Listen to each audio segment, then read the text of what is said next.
Welcome to the Core Women Podcast. My name is Dr. Summer Watson. I'm a doctor of psychology, podcaster, published author, coach, producer of documentary empowerment films, and empowerment seminars. This podcast is a special place for the hearts and souls of women.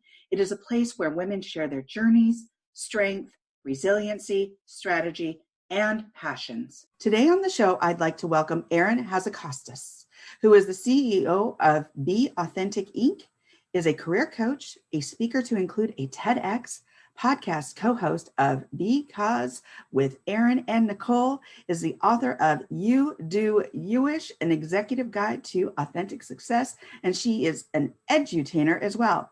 What an incredible resume. We have so much to talk about, so let's dive right into this, Erin, and welcome. Yeah, thanks for having me, Summer. Absolutely, it's a pleasure. So Erin, before we jump into your professional journey, can you tell us a little bit about your personal journey, where you grew up, your interests, and how those interests developed? Yeah, so I'm actually a small town girl. I grew up in northern Michigan in a town of about, 1,000 people, very far from a highway, let alone industry, corporate. My parents were both teachers. So my upbringing was, a little bit on the naive side, but I remember when I was looking for colleges, the first thing I knew very quickly, because one of the kind of decision points is, do I want to go small or big? And I knew I wanted to go big. So I only wanted to look at, big universities, 30,000 plus. Not that I didn't like I had a, amazing upbringing, so much blessings, but I always kind of felt this wanting to break free. And I think a lot of it was, I'm just somebody that loves a challenge. I want to figure something out new. And so I went to Western Michigan University in Kalamazoo, Michigan. And like most people, started as something I never ended up. I was good at math. So I started in paper engineering. I went to my first paper engineering plant. That'll make you run quick. Between that and getting my first C ever, I was like, this isn't meant for me. And one day, my sophomore year, I was still taking math classes, but I didn't really know what I was going to do with my life. My roommate came home from business school. She was a year older, and she was so freaking excited. She said, "Oh my God, Erin, I have found the career for you. It's high pay, it's low stress. You just have to be good at math. And you're like the only person I know that's good at math. It's called an actuary." And I was, now this was back in 1995, right? So there was no go to the Google, no freaking clue. Went to the library, got this in true actuarial and for your listeners who don't know what an actuary is, sort of a math data analysis person that typically works at like an insurance company. And I got this brochure, which was such typical actuarial fashion. It was like, I remember it was like 4x6. It was like gray cover. And oh my God, Summer, I know, I remember this, right? Like all that was in it was a list of, it have company name, physical address, right, and phone number, right? Yes. Right? The website. And the trifold. Yeah. And then that was like your clue. Like, okay, I'm going to figure out what an actuary is by calling these companies. And I remember the trend that became obvious was these are all a lot of them are in Connecticut, and that was because insurance is big in Connecticut. And so, right. Long story short, I made my way. I kind of swindled them a little bit. I told some little white lies how I was going to be in Connecticut and they should interview me anyway. And so eventually, I got Aetna to hire me into their actuarial internship program. Nice. And this is kind of relevant to kind of everything I talk about. It was so interesting. So I go, I'm super excited. I actually thought I was going to be working for free. I was paid like $12, $13 an hour, which back then was like big deal. And a couple months in, we were doing some professional development. Like every Friday they'd have a speaker or something. And one day they took all 12 interns into this huge ballroom in a local hotel to do a Myers-Briggs assessment. So picture us, first of all, in a room that was way bigger than what we needed. It was 12 interns and a few full-time employees, and they did the whole Myers-Briggs assessment. And then, as good actuaries do, they got excited to go, compile the right. And we data results. This is my first personality test. Yeah. And I'll never forget it, Summer. They're like in the ballroom, there's like this huge gigantic screen. And so they say, okay, we're going to bring up the results. And it was like this matrix with these quadrants. And I look up, and all I remember seeing is I was sitting in a quadrant all by myself. Wow, really? And it's sort of dramatic, but obviously what I realized now, I also, not only was I not quite the right personality as most actuaries are, I also couldn't pass an actuarial exam, which is part of the requirement. It's a, exam you have to take to become a full-fledged actuary. I took like 6 of them and I failed 6 of them. So, so long story short, that was a big failure. But got me, sort of rolling in my career and have no regrets. And to this day now, I focus on what puts me in that box is my superpower. Right. Absolutely. And I, like you, wanted to get away and go to a big school as well, because I came from a little beach town in California. And you might think, oh, California, they're all like, busy and big towns and what? No, small town. Mm-hmm. And so how was it for you? Because I know for me, going to a large school, like Berkeley, I kind of lost my space and my way. So did you find your space really quickly in your groups? Yeah, I mean, one, from a practical perspective, my sophomore year, I joined a sorority, and that sort of helped create this, Venn diagram, this circle within a circle. You started to kind of shrink the university a little bit. And so that definitely joined my tribe. And interestingly, some of my best friends after school are girls from other sororities. There's 3 or 4 of us, and we bonded later in our college career. No, but I quite enjoyed it. It was sort of like, again, it went back to the challenge that some of the challenges I had earlier in life. This was different, right? I had to figure out things I never figured out. And as I got later in my life, I've realized that is literally the single biggest driver to what makes me happy, what makes me not be a sloth. I thrive on those challenges. Yeah, absolutely. I completely agree with you. That freshman year was that transitional year for me. But like you, I joined a sorority as well. Mm-hmm. But I was that kind of person who just kind of dabbled in like a lot of different things that freshman year and then found my tribe. So yeah. You were CEO before you developed your own business. Why did you take that jump from corporate CEO into entrepreneurship? Yeah, so as I mentioned, I failed miserably in the actuarial career. But the good news is I was at a big company at Aetna, one of the large health insurers here in the US. And it was the kind of place that, roughly 40, 50,000 people at the time, you could find different roles. And one of the things for your listeners is, I always took a role that made me 50% uncomfortable, which is one of the rules that I preach and I teach. You use the 50% rule. And if you are constantly thinking, okay, what next move can make me take half of what I have, either the product knowledge I have, the relationships, a competency, but half of it roughly is just totally in the unknown space. And so I did that several times. And then, yes, as you mentioned, I eventually became the CEO of one of Aetna's subsidiary companies, a company called PayFlex. So we had about 1,000 employees, managed financial healthcare accounts. And, that's why I think my story is sort of unique in that not everybody, but a lot of people that make this switch, especially sort of the corporate to entrepreneur, there is an action forcing event that's usually something negative, right? Whether they, got let go, they had a death in the family, they, whatever it was very negative. For me, I became CEO and actually turned around the company. It was really, really struggling, led a really quite massive turnaround financially, culturally. And once I did that, I had learned this whole, I need to be uncomfortable. And, I knew what the itch felt like, right? And I'm sure a lot of your listeners know the itch, right? That's just when, an itch usually, it has 2 sides to it.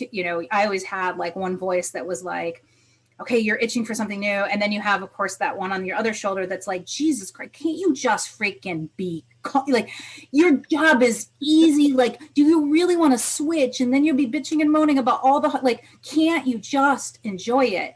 But because that had happened to me on different scale all along the way, each time it happened, I succumbed to the itch more freely. And when I got that itch after running the company for 3 years, I knew there was an itch. I was starting to talk to sort of sponsors of mine. In fact, one of my major sponsors is now, as of next month, officially will be the CEO of CVS Corporation, which, is a Fortune 5 company. And I remember sitting in her office and she was like, well, what about this? What about this? And it almost felt like when you look at a menu and you're trying to figure out what you want to order off the menu, and you almost are kind of tasting like in your head. Do I feel like, tacos, right? And I was kind of doing that. And she's throwing out all these other sort of executive positions. And it was like nothing on the menu just tasted right. And I realized that itch I had was different. And I didn't tell a lot of people kind of what was going on in my head. Of course, I was thinking like, I think I need to leave. I don't know what it is. It wasn't all just I needed to be an entrepreneur. Some of it was, do I go be a CEO for a startup healthcare company and kind of learn that world and the VC world, or I had these different buckets. But I went on a business trip and I was sitting on a plane, and with this really nice woman, we struck up a conversation, and she had actually been in corporate for about 10 years. And then the last 20 years she had run her own business. And so I was asking her all these questions, and she was so happy.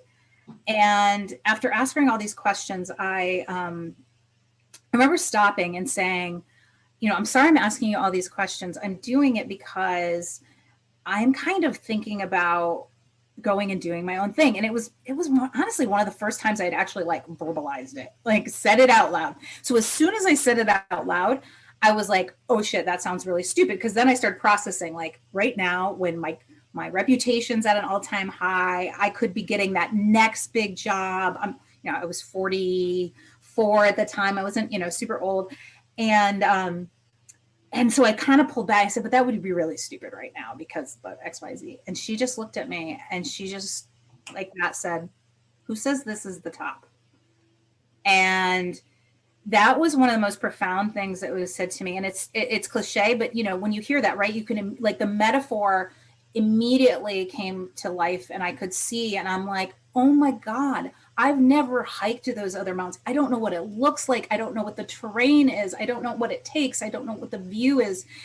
And, that's when, I finally got snapped out of that trance that I think a lot of us in the corporate world do, that trance of there is, not that I was always like, I want to constantly climb, like, I saw it as shades, but out of that trance that there is only kind of one definition or one path for that success. And so that was the moment when I was like, the only way that the itch gets scratched is if I go out and do something very different. And that's what sort of led me out of corporate and into entrepreneurship. Wow. That is so cool that she was able to say that to you. And I think that we've been conditioned to a certain degree as we grew up, even in education, what we were taught by our parents, by what was modeled. You go into a job, you want to get tenure, you want to go up that ladder, you want to stay at a job for several years. And then when you change that whole paradigm or structure or your journey, it's like, wow, okay, I'm really stepping out of the box. Just like you said, even when you began, it was so traditional to find one of those trifolds with company name, the address, the phone numbers. That's what it was. Everything had its place. Everything had this box. And yet here you were looking up going, I don't even fit in the box. I'm over here by myself. So yeah. It's like, here you were. And so my next question, you kind of answered some of these things through your journey of going from corporate to entrepreneurship, but what were the definitive personal indicators that started popping up and waking you up to wanting something else that was a little deeper, more meaningful, and that aligned with your values and living in your authenticity? Yeah. No, oh, well, that was, when I announced my retirement, I technically had been at the company long enough that even though I was 44 years old, I technically retired. And when I announced it, I did not know what I was going to do. I had these different buckets I was considering. And I remember, I heard the word authentic a million times, right? But like as soon as I did that, the cards, the emails, the conversations, the through line was like over half the people kept saying, we're going to miss your authentic leadership. And it just kept coming up and coming up and coming up. And when I left, one of the buckets I had considered was career and leadership development. But one thing to know about me is normal is my kryptonite.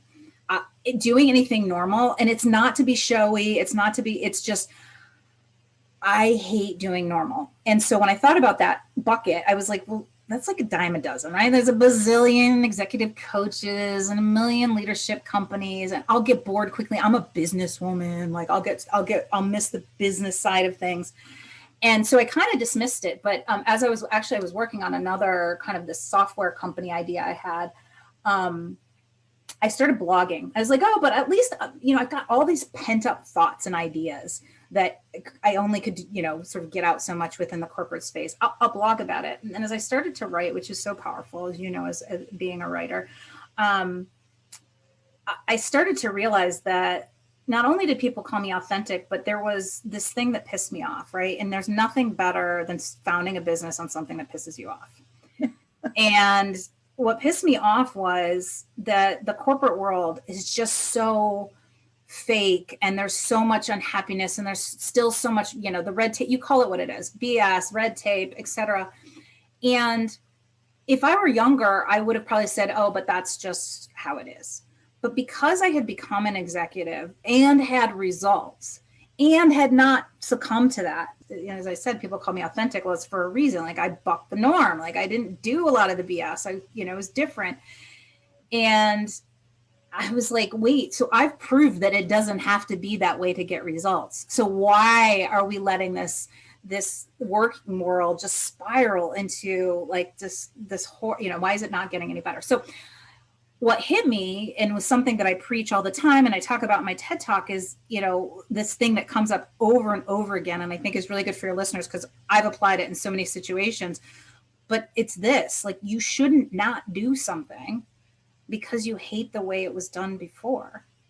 You can actually do it your own way. So as I thought about what broke my heart or pissed me off, and then just like being like, oh, but there's so many people doing it. I'm like, well, obviously something's missing because it's still a crappy world. And and so there has to be a gap. And that's the moment when I, sort of having heard all of those words authentic, had really realized what pissed me off, and realizing most importantly that I had found a way to have this big career without kind of compromising everything else, whether that was my family life or all the way to who I was, that I really was like, that's what I'm put on this earth to do. I need to go out and create a movement and find a way to help individuals, help companies. And basically, like, my mission is big. It's really to eradicate all the BS in the corporate workplace. And then we'll have a more diverse world. We'll have a happier world.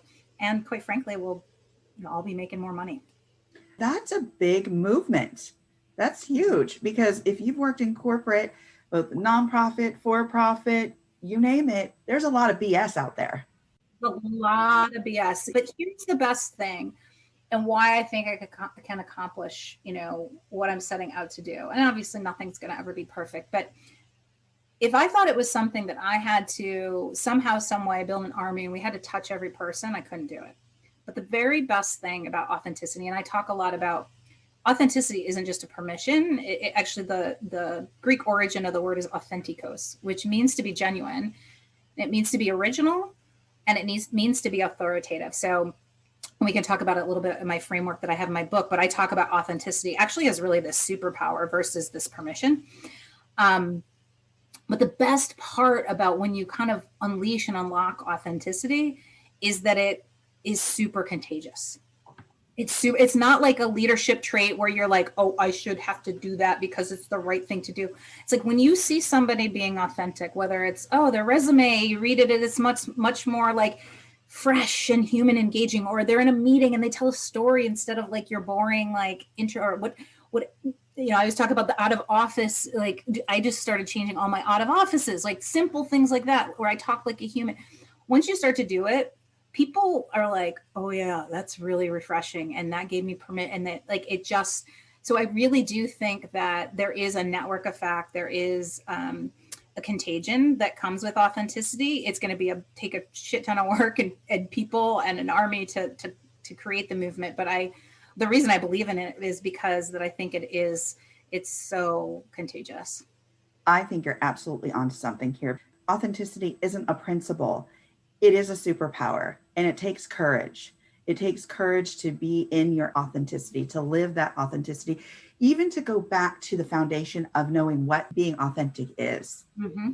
And I think and this is something I write about and talk about quite a bit, is knowing your own values and understanding what those are and living in congruence with those. And one of those things is when you do start being authentic and living in congruence with those, it's just, as you said, very contagious. Mm-hmm. So it's not even like you have to go out and do anything. It's like you're reaching people just by being. Yeah. And it's addicting. So it's contagious and it's addicting. So everything I teach my students and I teach in the book, et cetera, is you just start with experiments. And the reason you keep doing it is because, for example, let's say, nobody's listening to you in your weekly status meeting and it's getting annoying. People are like multitasking, and you decide to use one of my authenticity principles and you start the meeting with a story and everybody is like paying attention. They're more engaged in the meeting. Like, that's addicting. You're going to do it again, right? Like, because you're like, wait a minute, that was really fun. I saw people smile. I saw people put down their phones or their spreadsheets. So it's contagious and it's addicting, and you little experiments. And once you start to see those results, it sort of propels itself too. Absolutely. So why don't we just touch on your book a bit about Do Youish, an executive guide to authentic success. So tell us a little bit about this book. You Do Youish is really about teaching people that it's not just about being authentic and giving you this permission, but that you can use authenticity kind of as your secret weapon to success. What I realized along the way, Summer, was as I looked back, like the reason I kept having all this success and having it without the martyrdom and the moving my family and getting divorced and all the sacrifices and compromises was that I kind of subconsciously now used authenticity as my main secret weapon to connecting with people, to getting people that want to come work, right? Like, that's part of being a good leader, is winning the talent war.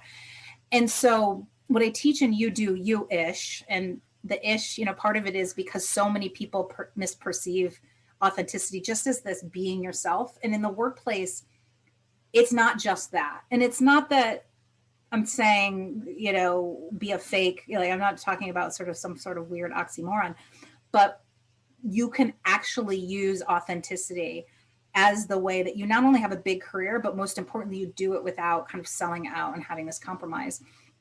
And so the book is mostly sort of a playbook and a teaching, kind of nonfiction. There's a little bit of memoir. So I have what I call personally, we don't call it in the book, but they're called memoir moments. So I do tell my story in short little snippets that are, kind of funny. There's a lot of irony, and I tell those throughout.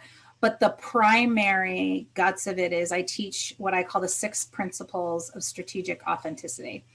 And there's actually an acronym, HUMANS, that stands for humility, unexpected, model, adapt, narrate, and spark. And so what I actually talk about is within each of those, when we see somebody, we're like, oh, they are so authentic, right? Like we know when we see it. Michelle Obama, right? Who would argue she's not, sort of, especially when she was first, even now, not just when she was first lady, but in that context, there are things about them. They are not just a free-willing be themselves like they would be at a pool party with their friends, right? Like there are certain key aspects, and that's what I really put into this framework. And I actually, within it, teach people how to consciously use it and apply it in the workplace, right? So it's not just a like self-help, here's some new principles. It's very much a hands-on now, like here's some ways you can go. For example, narrate is about storytelling. So I really dive deep into, okay, what are the myths of telling stories in the workplace? Let's bust those. Let's talk about creating your story inventory. Let's talk about applying it. So I kind of take this concept that's a little more woo-woo, and, you know, in true Erin fashion, I'm like, okay, like let's go to work, like enough of the woo-woo. And so that's the main guts of the book. But I also, so I talk, the first part of the book, I talk about authenticity and kind of the business case for it. And then the other key thing, I think, for our listeners that I do before I talk about authenticity, even though it's this wonderful thing, and I say, you know, all the reasons you should do it. Before I do that, I talk about the sucky songs that we sing. And so part 2 is really first what I call priming. It's like, if you were going to take a bench and repurpose it, it was in your basement, you wouldn't just go slap a bunch of paint on it, right? Like, you got to sand it down. You've got to put some primer on it. And what I find that with my target audience, which, you know, are largely women, but not just women, but in their 30s to 45, 50, that are kind of always wanted a big career. And then between, you know, having families and then also seeing what it takes to kind of get to that leadership level, start to sing all kinds of sucky songs to themselves of why, you know, they're not good at politics, so they're just going to kind of stop here, or, you know, they're not good enough for the job. So I also spend a lot of time from a mindset perspective, kind of getting you ready and primed for this new way of using authenticity as your career secret weapon. Awesome. It sounds like a fabulous book. I cannot wait to read it. Thank you. Now, one question that comes to mind for me when thinking about authenticity, are there limits that one should place on themselves and their authenticity with certain groups or various milieus? Yeah, that's probably the biggest question, right? Especially I get with the African-American community, the LGBTQI, or just anybody that's like, yeah, but I don't think people like my authentic self. And that's why I felt it was really important to put this framework in place, and the adapt is an important part of it. And what I say is, again, authenticity, actually, the way I define it, it's more about, it's not just being yourself. It's more about exposing who you are kind of when people least expect it. And adapt is there because, you know, your primary output goal of being more authentic is to create better connections, create better relationships, or like it, right? That is one of the primary goals, benefits, etc. And the reality is, if none of us had the concept of adapting, you know, I use the plug analogy. Like, if you were to fly over to France tomorrow and want to wake up for a meeting and pull out your blow dryer and look beautiful as heck, like, you couldn't do it, right? You'd have to have an adapter, right? Like, right. And so when I talk about the principles, I talk about adapt in 2 ways. But the first way is that authenticity, again, is about a dial, and it's about reading the room. Like, you know, there are places you get, you know, full on authentic Erin. There are places, you know, I go into a private equity meeting, you get way more authenticity than you'd ever expect in that kind of meeting, but it's a dial, right? Like, you want to understand what is the authenticity of the other person. Now, you know, note, that doesn't mean if somebody else is like a stuck up asshole, you become a stuck up. No, but it's about finding the way to like kind of plug into them and bring them along and open them up. And so, you know, I think that's really, really important, because if we all just walked around and said, I'm just going to be over the frick I want to be, like, we wouldn't plug into each other. And so that plugging concept, I think is really an important part of one of the parts of adapt in the model. Thank you. Thank you for explaining that. I see people struggling with this a lot. You know, where do I fit in? How authentic can I be in this space? And I think we also probably did that growing up, when we felt like we were in that box alone. Like, how much of us do they want to see? You know, so I think that's something that comes also with some wisdom. It does. And it's such a tough balance. And I'm not going to profess that, you know, especially people, you know, of color, that it isn't harder for them to use this as a tool, right? I will never do that. But what I do believe in is it's the right answer. And how do we bridge that gap, and how do we get there? And that's one of the reasons I believe so strongly in this book, because it dissects it further. It talks about it in a more nuanced and kind of powerful way. And I think if you can, no matter what race you are, background, personality, if you can then look at each of those principles and think about which ones do I start to dial up? Do I start to expose? Do I start to use? Do I start to experiment? I had a woman on our podcast. She's an executive at a major global 500 company. She's their chief counsel for North America, a Black woman. And we had this conversation, and she talked about at her former company, really, of course, always having that mask on, as so many Black women have had to do. And, you have to have the nice looking outfit, and you sort of have this facade.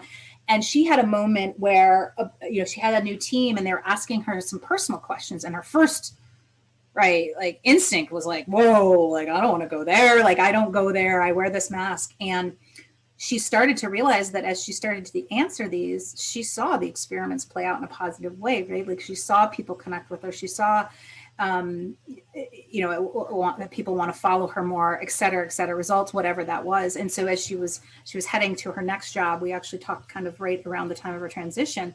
She admitted that, along the way, she has started to see, especially as the way I define it, and look for those signals and opportunities and just keep experimenting and building upon them and dialing them up. Awesome. Well, thank you for that. Now, as we come to the end of the interview, what words of wisdom would you offer the listeners today? Yeah, so there's so much, right? But one of the things that has really helped me is this 50% rule that I had both in the corporate space, but now I'm really applying it in the entrepreneurship space. And let me just talk about it. The 50% rule, as I mentioned in the corporate workspace, was really my guide for whenever I took a new assignment. How can I make sure if it's makes me 50% uncomfortable, that's how I start to catapult my career, right? That's how I know that I will keep moving, sort of exponentially. But as I've also gotten into the entrepreneurial world, and I've always just sort of preached this 50% rule, I've actually started to apply it in a different way. And it's actually it's already the idea for book number 2, because I see so many different applications. And what I mean by that is, so often we learn things, no matter what your vocation profession is. For me, learning the new entrepreneurial space, how to write an email that people will open, how to have a marketing strategy, big, small, right? You get so sucked into it. And I did for so long. And then I came up and I was like, why am I struggling? Why is either some of this stuff not working, or I don't want to do it? And I finally got to the place where I was like, well, what if I applied the 50% rule? What if I just said, I'm going to learn from, I'm not stupid. I'm going to learn from other people, but I'm always going to look at it through this lens of what half of it am I going to take in? What half of it am I going to leave behind or do it my own way?